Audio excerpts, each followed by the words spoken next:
오늘 사랑의 열매 맺기라는 제목으로 함께 말씀을 나누고자 합니다. 날씨가 많이 더워졌습니다. 정말 지난주까지만 해도 엄청나게 덥고가 아니라 습했고 또 굉장히 많이 비도 왔고 무슨 장마가 6월달이 아니라 7월달에 이렇게 많이 오는지 저는 머리터 나고 처음이었거든요. 34년의 인생 가운데에서 7월 장마가 있었다라는 얘기는 저는 들어본 적도 없었습니다. 그래서 옛날에 2002년에 한일 월드컵이 6월달 초에 이렇게 했던 이유가 한 6월 말쯤 되면은 그 장마가 오기 때문에 그 날에 피해가지고 이렇게 오픈을 했다, 개막을 했다, 제가 그렇게 들었었거든요. 그래서 저는 평상시에는 그 살아오면서 장마는 한 6월 달에 오는구나 이렇게 알고 있었는데요. 7월 달 초부터 중순까지 이렇게 한 2, 3주간 비가 오는 거는 이거는 정말 단단히 잘못된 것이 아닌가, 주님 오실 날이 정말 가까워지는 것이 아닌가 이렇게 느끼면서 날씨를 통하여서 역사하시는 하나님, 참 제가 살아가기는 쉽지가 않지만 그래도 하나님께서 이렇게 일하시는군요. 대체 무슨 뜻이 있을까요? 이렇게 기도하면서 한 주간을 보냈던 기억이 납니다. 오늘 본문은 포도나무에 대한 이야기입니다. 포도나무와 가지 그리고 열매에 대한 이야기. 우리 사랑하는 성도 여러분들이 굉장히 잘 아시는 구절이실 거고요. 지금도 예수님과 꼭 붙어서 평생토록 따라다니시면서 그렇게 신앙생활 하시고 계시는 줄로 믿습니다. 저도 여러분들의 신앙을 본받아서 이것이 정말로 하나님께 붙어있는, 예수님에 붙어있는 그렇게 좋은 열매를 맺는 신앙이구나 이렇게 배웠으면 참 좋겠습니다. 오늘 본문에서는요, 예수님은 항상 이렇게 나무와 열매를 통해서 비유를 많이 해주시는 모습을 발견할 수가 있어요. 요한복음뿐만이 아니라 마태복음에서 가서도요, 굉장히 우리에게 친숙한 그런 비유가 있죠. 열매로 그 나무는 그 열매로 알리라라고 이야기하시면서 어떤 나무가 어떤 좋은 나무인지 나쁜 나무인지를 알기 위해서는 그 열매를 보면 된다라고도 예수님께서는 말씀해 주셨기도 했습니다. 그렇게 어떤 나무에 대해서 판단을 할 때는 열매를 보면 되고, 열매를 또 보면은 나무를 알 수가 있다라고 하는 것입니다. 우리의 상태도 굉장히 비슷한 것 같아요. 신앙생활을 하면서 나의 중심이 어디에 있는지를 살펴보기 위해서는 내가 요즘 어떻게 행동하고 있는가, 무슨 기도를 올려드리고 있는가를 한번 생각해 보면 되고, 또 저 사람의 신앙의 상태가 어떤지를 본다고 한다면은 그 사람의 행동이 어떠한지를 보면은 중심이 어디에 있는지 우리가 알 수가 있을 것입니다. 그렇기 때문에 우리의 마음과 행동은 언제나 한 세트를 이루고 다니고 있기 때문에 그 어떤 것 하나만 딱 꼽아서 우리가 중요하게 생각하기보다는 이 두 가지를 잘 생각하면서 살아가야 된다라고 하는 것입니다. 예수님께서는요, 오늘 포도나무와 가지 비유 그리고 포도 열매에 대한 이야기를 해주고 계십니다. 이때가 예수님께서 언제 말씀해 주셨느냐라고 하냐면요, 십자가를 지시기 바로 하루 전날에 이 말씀을 해 주셨어요. 우리가 요한복음을 읽어가다 보면은요, 13장부터 18장까지 굉장히 긴 담화의 내용들이 나와 있기 때문에 예수님이 이제 겟세마네로 가시면서 그 감람산으로 가시면서 제자들과 하는 대화가 한 4장, 5장에 걸쳐서 되게 길게 나와 있기 때문에 종종 오해하고는 합니다만은 이 때가 바로 예수님께서 최후의 만찬을 마치시고 나서 감람산으로 가는 그 여정 중에서 이 비유의 말씀을 하셨던 것입니다. 그러니까 이 열매로 알지라 그리고 서로 사랑하라, 이 내용들을 예수님께서 하시고 바로 다음 날에 십자가에 달려서 돌아가시는 내용이 담겨 있다는 것이죠. 그래서 어찌 보면은 이 말씀은 예수님의 유언과 같은, 제자들에게 꼭 하고 싶은 최후의 말씀이라고도 우리가 얘기해 볼 수가 있습니다. 그렇기 때문에 예수님께서 명령하신 서로 사랑하라 라는 이 말이 우리에게는 더욱더 깊이 다가오는 것 같습니다. 예수님이 죽기 전에 마지막으로 남기신 말씀, 서로 사랑하라 라고 하기 때문이죠. 오늘 우리는 이 말씀을 통해서 우리가 어떻게 사랑의 열매를 맺을 수 있는지 한번 살펴보겠습니다. 3가지로 살펴보기를 원합니다. 첫 번째, 사랑의 열매는 예수님께 붙어 있을 때 맺힌다 라고 하는 것입니다. 오늘 5절의 말씀에 보니까요, 나는 포도나무요 너희는 가지라 이렇게 얘기하고 있죠. 근데 예수님은요, 단순히 포도나무라고 하지는 않으셨습니다. 15장 1절에 보니까요, 자신을 가리켜서 그냥 포도나무가 아니고 참 포도나무다, 이렇게 말씀하시는 모습을 볼 수가 있습니다. 그러면 그냥 포도나무하고 참 포도나무는 어떤 차이가 있을까요? 뭐 맛이 다를까요? 아니면 좀 더 빈티지할까요? 어떤 차이가 있을까요? 우리는 이것을 위해서는요, 구약에서 말하는 이 포도나무에 대한 이야기들을 한번 생각해 볼 필요가 있습니다. 구약 성경에서요, 포도나무와 포도원, 이거는 주로 어떤 것을 상징적으로 가리키냐면요, 이스라엘 백성들, 이스라엘 땅을 상징적으로 가리키는 경우가 굉장히 많습니다. 제가 주일학교 사역을 할 때 아이들과 항상 뛰면서 즐겁게 찬송했던 찬양의 가사가 있는데요, 그게 뭐냐면은 너는 담장 너머로 뻗은 나무, 이거거든요. 창세기 49장에 야곱이 요셉에게 축복해주는 그 말씀을 가지고 한 찬송이죠, 찬양이죠. 여기서 담장 너머로 뻗은 나무, 가지, 이게 뭐냐면 포도나무라고 하는 거예요. 이스라엘 땅은요, 굉장히 기후가 포도를 심기에 적합한 땅입니다. 그래서 그 사람들은 포도를 많이 심었고 포도 열매를 따서 수확을 해서 먹기도 하고, 또 포도즙 틀에 넣어서 짜기도 하고, 그렇게 해서 술로 만들어서 먹기도 하고, 연회 때는 포도가 빠지면 안 되는 그러한 나라였다라고 하는 거예요. 그래서 이스라엘을 가리킬 때 저 포도원, 포도나무라고 하면은 이스라엘 백성과 이스라엘 땅을 상징하는 경우가 많다라고 하는 것이죠.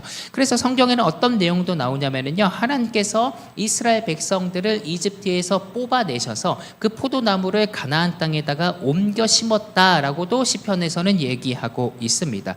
그렇게 하나님께서는 포도나무를 살리시기 위해서 통째로 이식을 하고, 거기서 율법으로 물을 주시고 선지자들을 통해서 가꾸시고, 그렇게 의롭고 거룩하고 좋은 열매를 만들 수 있도록 이렇게 만들어 주셨다라고 하는 것이죠. 그래서 이사야서 5장에 보면은요, 하나님께서는요, 이스라엘 백성들을 어떻게 돌보셨는지에 대해서 포도원의 비유를 가리키고 있습니다. 한번 살펴볼까요?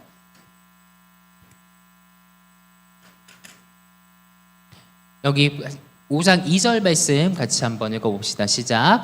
땅을 파서 돌을 제하고 극상품 포도나무를 심었도다. 그 중에 망대를 세웠고 그 안에 술틀을 팠도다. 좋은 열매 맺기를 바랐더니 들포도를 맺었도다. 아멘. 여기에 보니까 말씀에서 하나님이 직접 이스라엘 백성들 그 땅에다가 이렇게 좋게 만들고 팠다, 이렇게 얘기를 하고 있습니다. 그러니까 하나님께서는 굉장히 정성스럽게 이스라엘 백성들을 가꾸셨다라고 볼 수가 있는데, 우리가 마지막 절에서 함께 봤죠. 좋은 열매를 맺기를 원했는데 어떻게 됐다고요? 들포도를 맺었다, 이렇게 굉장히 안타까운 얘기들을 하고 있습니다.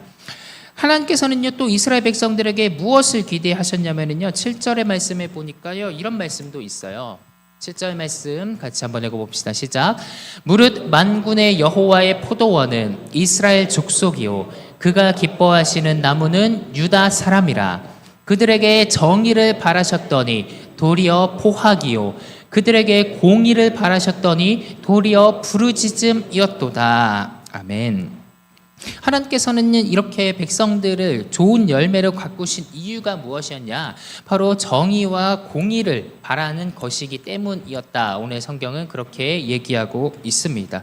그런데 그 결과가 어떻게 되었습니까? 하나님은 하나님을 사랑하고 이웃을 사랑하기를 원해서 이 정성껏 나무를 가꾸었는데, 그 사람들은 오히려 억울한 사람들을 학대하고 부르짖음이 강한 그 나라를 만들고 있었다라고 하는 것이죠. 힘 있는 사람들이 약한 사람들을 더욱더 빼앗고 억압하고, 부자는 더 많이 가지려고 하고, 그래서 가난한 사람들의 부르짖음이 하나님 앞에 계속해서 올라가는 나라가 되어버렸다라고 하는 것입니다. 이렇게 좋은 포도를 맺어야 할 포도원이 들포도를 맺게 되었다라고 하는 것이죠.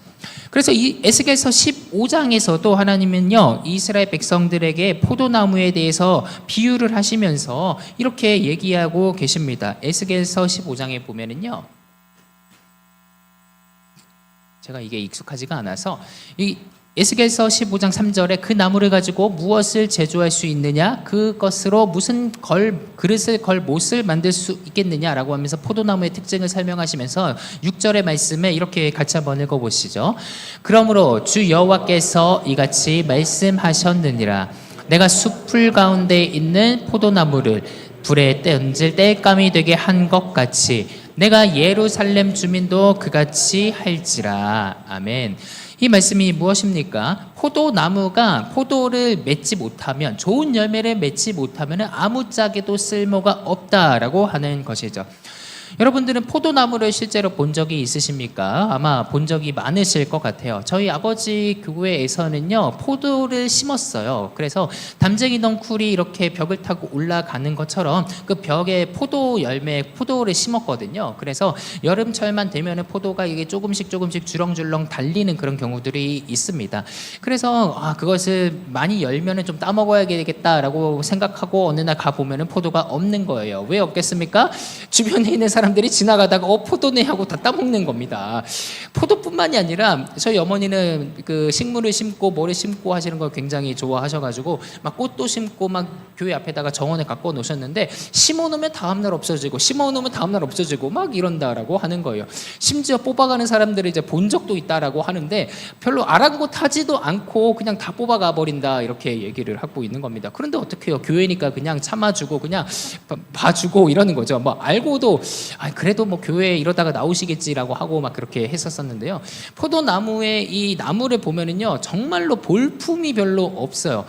우리 교회에 있는 느티나무 같은 경우에는 굉장히 쫙 수직으로 쭉 뻗지 않습니까? 가지도 이제 쭉쭉 뻗어가지고 이 마당에 있는 느티나무를 한번 가지치기 했을 때 이게 지팡이로 쓰면 참 좋겠다 싶어가지고 제가 주일학교 그 전도사님들한테 하나씩 나눠드렸거든요. 그래서 주일학교 때 모세 설교할 때 지팡이 좀 꼭 쓰시라 이렇게 해서 이 지팡이를 딱 들고서는 모세처럼 딱 애들한테 선포를 하면 애들이 되게 좋아 죽을 거다 이렇게 얘기하셨는데 진짜 저보다 한술 더 떠서 초등부 곽원균 전도사님은요, 제가 모세 때 쓰라 그랬는데 야곱 때 쓰시더라고요.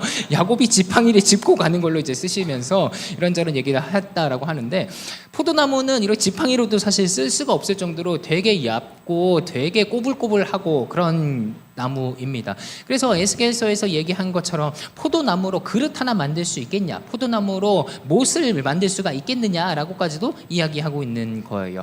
그러니까 포도나무의 그 역할은 무엇이냐면요, 기능은 무엇이냐면요, 말 그대로 포도를 생산하는 것입니다. 나무는 아무짝에도 쓸모가 없는 거예요. 그런데 포도를 내지 못하면 어떻게 되느냐, 다 잘라버리고 그냥 땔감으로 정도밖에 쓸 수가 없다라고 이야기한 것이죠. 이스라엘 백성들, 하나님의 포도나무였습니다. 그렇다고 한다면은 이 이스라엘 백성들은 좋은 열매를 맺어야 된다라고 하는 것인데, 우리가 이사야서에서 살펴보았듯이 정의를 바랐는데 그들은 포악이었다. 이런 모습들, 악한 열매를 내니까 하나님께서는 뽑아버리시겠다라고 작정을 하시고, 그렇기 때문에 이스라엘 백성들이 70년간 바벨론에서 포로 생활을 하게 된 것이었어요.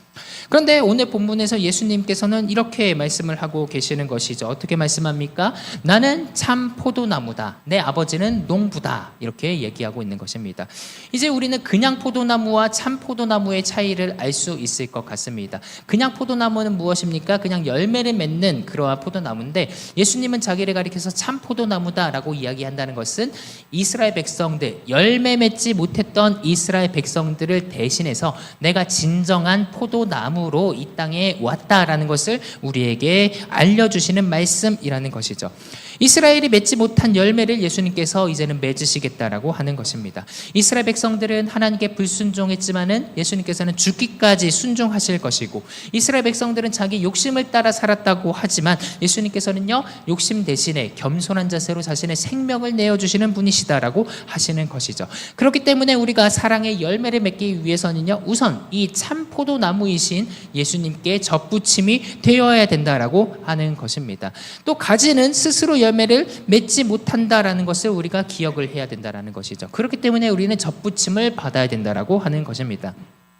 제가 원예를 잘 모르기는 하는데, 코로나 때 그래도 제가 조금 취미를 가졌던 게 뭐냐면요, 식물을 가꾸고 공부를 좀 하는 거였어요.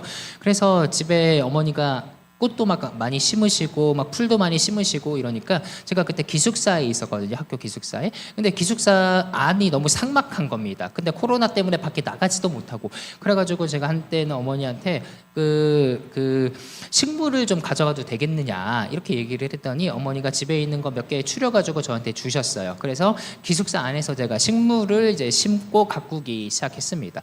처음에는 이게 식물이 있으니까 되게 물도 많이 주고 그리고 또 막 옆에서 막 잘 자라라고 막 응원도 해주고 막 이러는데 진짜 풀떼기밖에 없는 거예요. 그래서 아유, 이상하다. 어머니가 왜 나한테 풀떼기를 줬냐? 이거 분명히 꽃이라고 했는데 왜 꽃 열매도 안 맺고 꽃도 안 피고 대체 뭐냐? 이렇게 얘기를 했었거든요.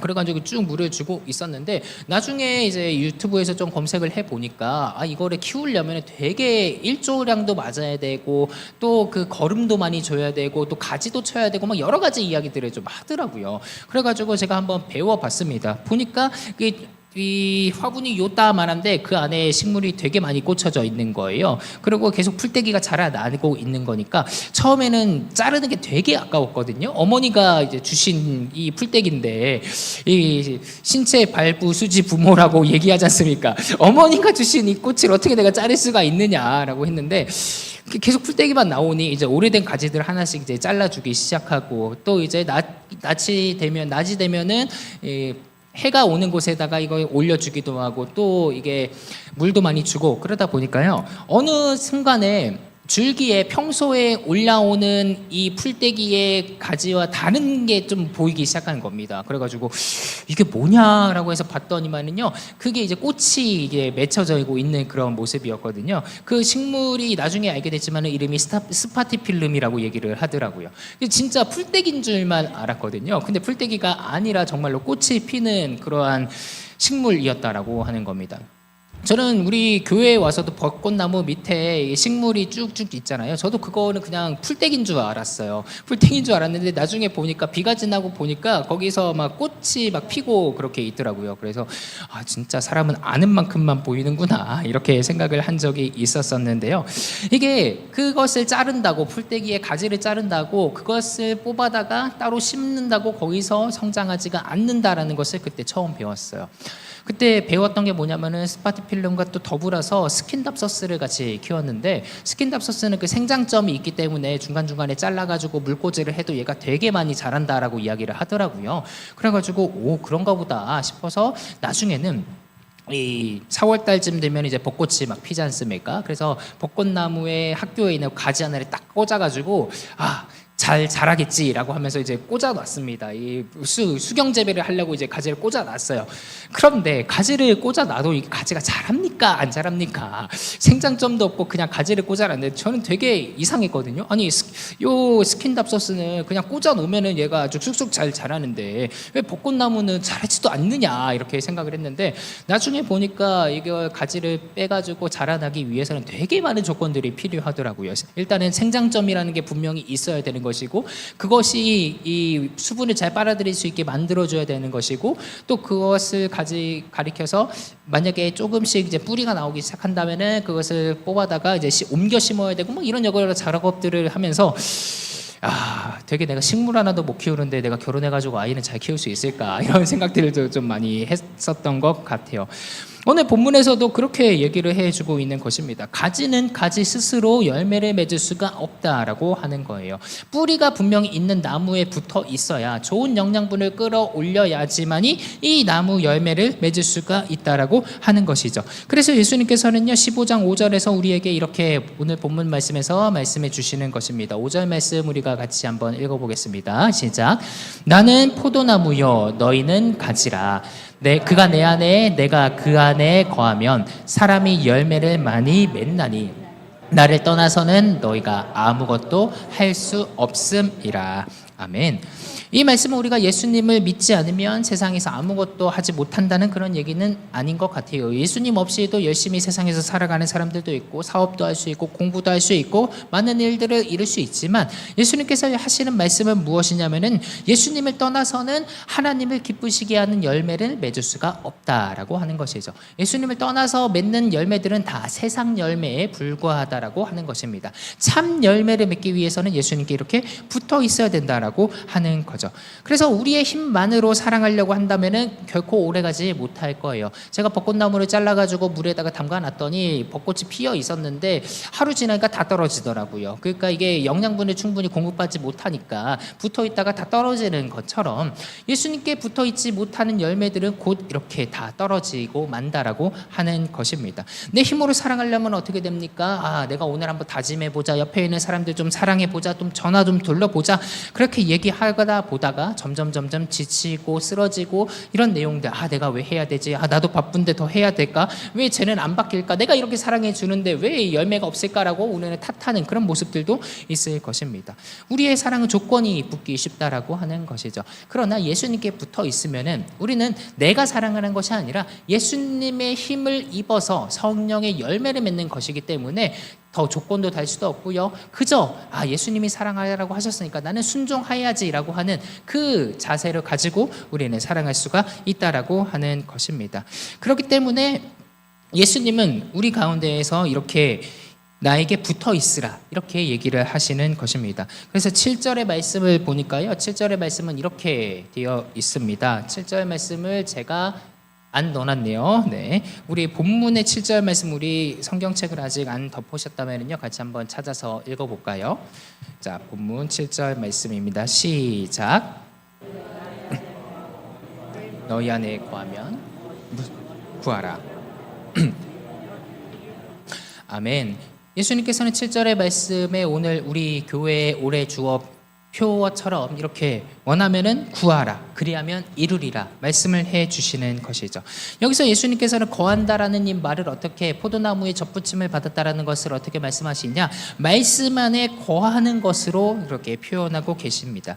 예수님 안에 거한다는 것은 단순히 출석하는 것, 교회에 출석하고 말씀을 이렇게 읽고 성경 일독을 하고 이런 것을 넘어서 예수님의 말씀을 듣고 그 말씀을 따라서 살아가는 것, 순종하는 것을 가리킨다라고 하는 것입니다.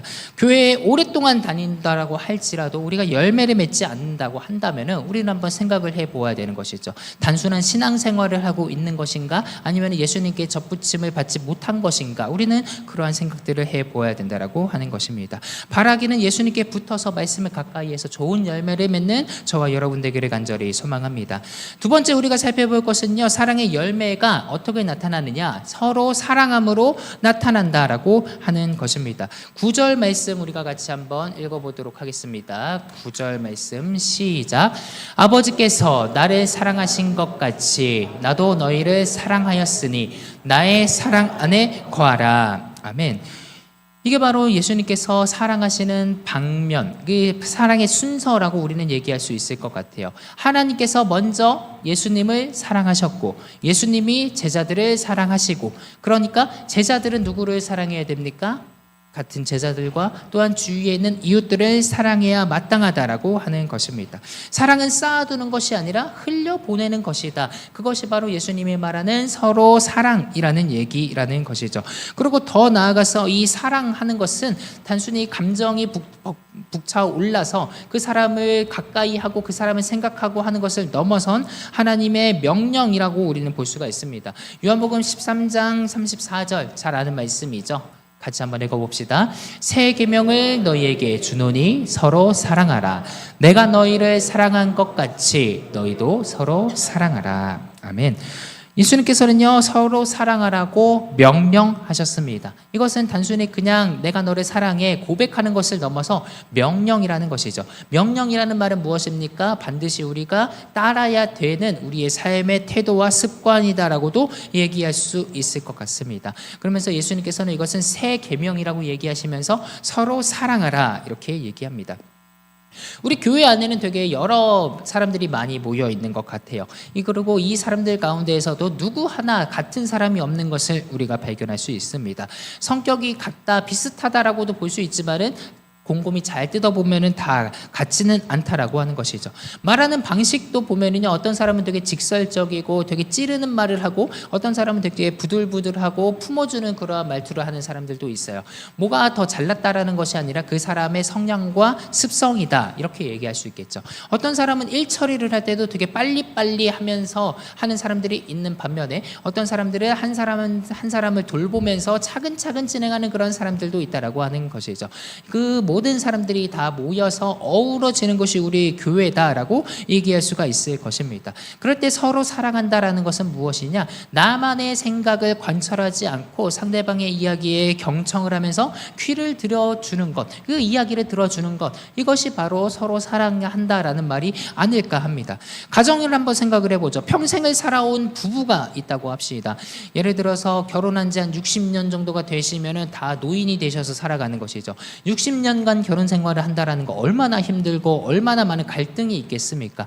그런데 그것을 극복하고 대화하고 서로 사랑하기 때문에 50년, 60년, 그리고 검은 머리 파뿌리가 될 때까지 그렇게 이야기하는 것이 아닙니까? 평생을 살아온 부부도 생각이 다릅니다. 부모와 자녀도 생각이 다르죠. 또 자녀가 결혼을 하게 되면 이제 뭐 며느리도 들어오고 사위도 들어오고 새로운 가정과 가정이 만나서 가족이 됩니다. 그럴 때 이 가정과 가정은 평생토록 살아온 생각들이 다르고 또 시설들이 다르고 또 여러 가지 환경들이 다른데 어떻게 가족이 될 수가 있을까요?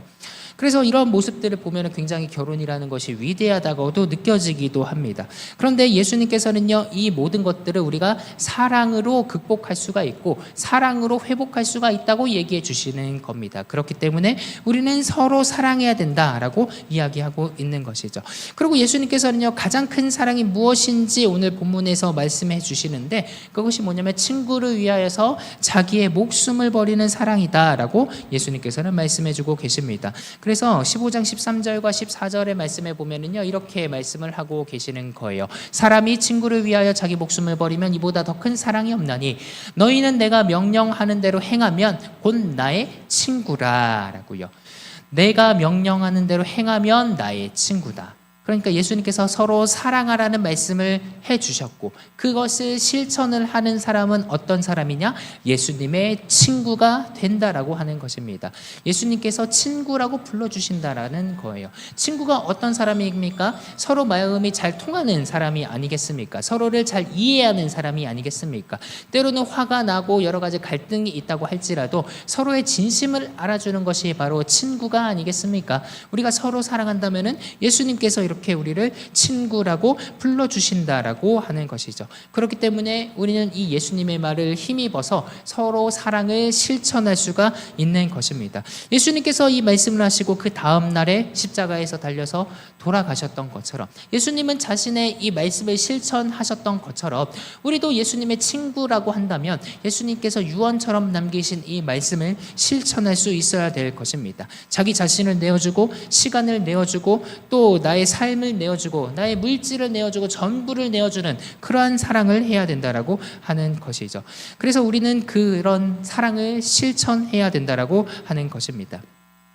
우리가 나라를 사랑하고 이웃을 사랑하고 또 가정을 사랑하고 그 가까운 곳에서부터 한번 사랑을 실천해 보면은 어떨까요? 우리 교회에 있는 다양한 그러한 환경에 있는 사람들, 나와 다른 모습을 보는 사람들을 향해서 먼저 기도해주고 먼저 그를 위해서 울고 먼저 그를 위하여서 헌신하면은 어떨까요? 이것이 바로 예수님을 사랑하는 사람들이 예수님을 따르는 길이라고 저는 생각을 합니다.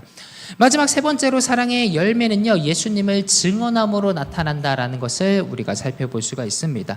요한복음 15장 18절 보면은요, 거기서부터 분위기가 조금씩 달라지는 것을 우리가 볼 수가 있습니다.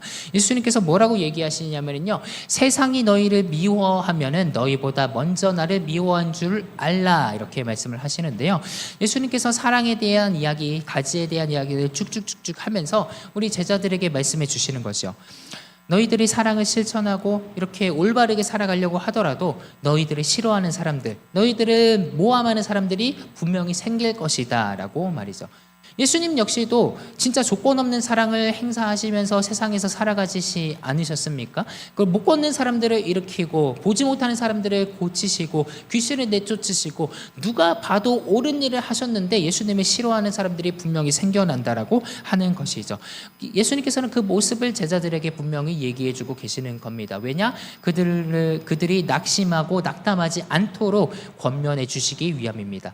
예수님의 말씀처럼 내가 살아가면서 사랑했는데 정말 조건 없이 다 내버려 줬는데 왜 나를 보는 시선들은 이상하고 오히려 왜 나한테 손가락질하는 모습들이 많아집니까? 라고 이야기할 그 제자들을 보면서 그거 원래 그런 거야. 왜냐? 그 사람들은 나에게 속한 사람들이 아니고 세상에 속해 있기 때문에 너희들이 지탄을 받는 거야. 너희들을 모함을 하는 거야 라고 예수님께서는 말씀해 주셨다라고 하는 것이죠.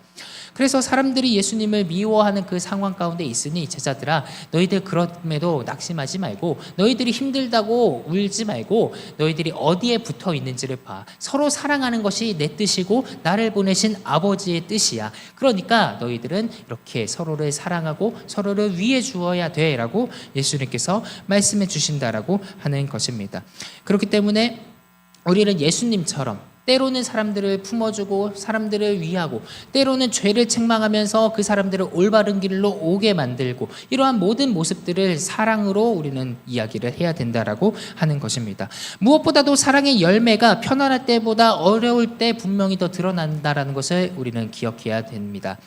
나를 잘 대해주는 사람에게 잘해주는 것은 누구나 다 할 수 있습니다. 나에게 가까이 나아가서 목사님 오늘 이렇게 하니까 얼마나 좋습니까? 목사님 은혜됩니다. 목사님 찬양 등기 잘하십니다라고 이렇게 해주는 사람한테 저도 마음이 가는 거는 사실이에요.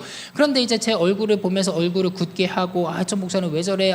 뭐 이거 상처받았냐는 그런 사람들이 얼굴이 다 티가 나잖아요. 근데 그런 사람들을 사랑한다라는 것이 얼마나 어려운지 모르겠습니다. 그런데 예수님께서는요, 그런 사람들한테 더 가까이 가고 더욱더 사랑해야 된다라고 얘기해 주고 계시는 거예요. 그래서 목회가 되게 어려운 것 같습니다. 나를 싫어하는 사람이 분명히 있는데도 불구하고 나도 알고 그도 아는데도 불구하고 그것이 가식처럼 보이지 않게 진심으로 다가간다라는 것이 얼마나 어려운지 잘 모르겠습니다. 누구는 제가 진짜 진심으로 사랑하지 않고 다가간다고 한다면은 정말로 가식처럼 보일 거예요. 저 목사는 나를 좋아하지도 않으면서 맨날 와가지고서는 막 이렇게 좋게 얘기한다, 포장한다, 그렇게 얘기를 할 수도 있잖아요. 그런 얘기가 나오지 않도록 정말로 저의 진심으로 나는 당신을 사랑하고 존중합니다라고 하는 모습을 보이는 게 얼마나 힘든지는 모르겠습니다. 그런데 예수님께서도 제자들이 그러한 상황에 처해 있을 것을 아셨어요. 그래서 어떻게 하시냐? 그들에게 성령 하나님을 보내주시겠다고 약속하여 주시는 것입니다. 이 일은 너 스스로 할 수가 없어. 그렇기 때문에 보혜사 성령님을 통하여서 함께 사랑해야 돼 라고 예수님께서는 얘기해주고 계신다는 것입니다. 그것이 바로 예수님께서 우리에게 말씀하시는 서로 사랑이라는 것이죠. 그리고 마지막으로 우리는 16장 33절에서 예수님께서 하시는 말씀을 한번 살펴보기를 원합니다. 예수님께서 서로 사랑해야 된다, 나에게 붙어 있으라, 성령을 통해서 이렇게 모두 살아가라 라고 하는 것은 왜 말씀해 주셨느냐? 우리가 이것을 통해서 세상을 이길 수가 있기 때문이죠. 16장 33절 말씀 같이 한번 읽어봅시다. 이것을 너희에게 이르는 것은 너희로 내 안에서 평안을 누리게 하려 함이라. 세상에서는 너희가 환난을 당하나 담대하라, 내가 세상을 이기었노라. 아멘. 그렇습니다. 예수님께서 십자가를 통해서 세상을 이기시고 또 부활하시고 승천하셨던 그 모든 모습들을 보면서 우리는 예수님의 말이 맞다라는 것을 미리 깨닫게 된다라고 하는 것이죠. 서로 사랑해야 된다, 품어줘야 된다, 그리고 어떤 사람이 죄가 있으면 책망을 해주고 옳은 길로 돌아오게 만들어야 된다라고 하는 그 예수님의 말씀을 우리가 따를 수 있는 것은 예수님께서 세상을 이기셨기 때문이고, 그러면 우리도 예수님의 길을 따라간다고 한다면 세상을 이길 수가 있기 때문인 것입니다. 그렇기 때문에 우리는 서로 사랑의 열매를 더욱더 풍성하게 많이 맺어서 이 주위의 이웃들에게 복음을 전파하고 그 열매를 더욱더 풍성히 맺게 된다면 예수님을 따른 사람들이 많아지게 될 것이고, 그러면 세상을 이기는 그러한 교회와 그러한 사람들이 될 수 있다는 것을 우리는 본문을 통해서 발견할 수 있다라고 하는 것입니다. 이제 말씀을 마치고자 합니다. 오늘은 포도나무로부터 시작해서 열매가 어떻게 맺어질 수 있는지까지 우리는 살펴보았습니다. 농부가 포도나무를 심고 1년, 2년 지나면서 그 열매를 기대하시는 것처럼 하나님께서도 오늘 우리 성도 여러분 한 사람 한 사람 저와 여러분 가운데 삶에서 열매를 맺기를 원하고 계십니다. 그렇기 때문에 우리의 인생을 지키시고 보호하시고 여기까지 인도해주고 계시는 거예요. 하나님이 우리를 어려움 가운데서 구원하여 주시고 또 힘든 가운데에서 삶을 개척하게 만들어 주시고 또 여러 가지의 갈등 속에서도 이걸 해결해 주시는 모든 이유들은 무엇이냐? 예수님께서 우리를 먼저 사랑하셨고 우리를 통해서 열매를 보고 싶으시기 때문이시는 것입니다. 그렇기 때문에 우리도 예수님의 이 진심과 하나님의 사랑을 알게 된다면 실천하고 사랑하는 저와 여러분 되기를 간절히 소망합니다. 단순히 교회를 오래 다녔다고 해서 열매를 맺는 것은 아닙니다. 우리는 행동해야 된다라고 하는 것이죠. 가정에서 자녀들을 위해서 기도하고 우리 교회 안에서 정말로 힘든 성도들을 향해서 손을 잡고 기도하고 함께 예배하고 함께 찬송하는 그런 모습들이 우리 가운데 필요하다라고 하는 것입니다. 그렇기 때문에 우리는 늘 예수님께 붙어있는 가지라는 것을 생각하면서 예수님이 주시는 참된 성령의 힘과 능력으로 살아가고 서로 사랑의 열매를 맺는 저와 여러분 되기를 간절히 소망합니다.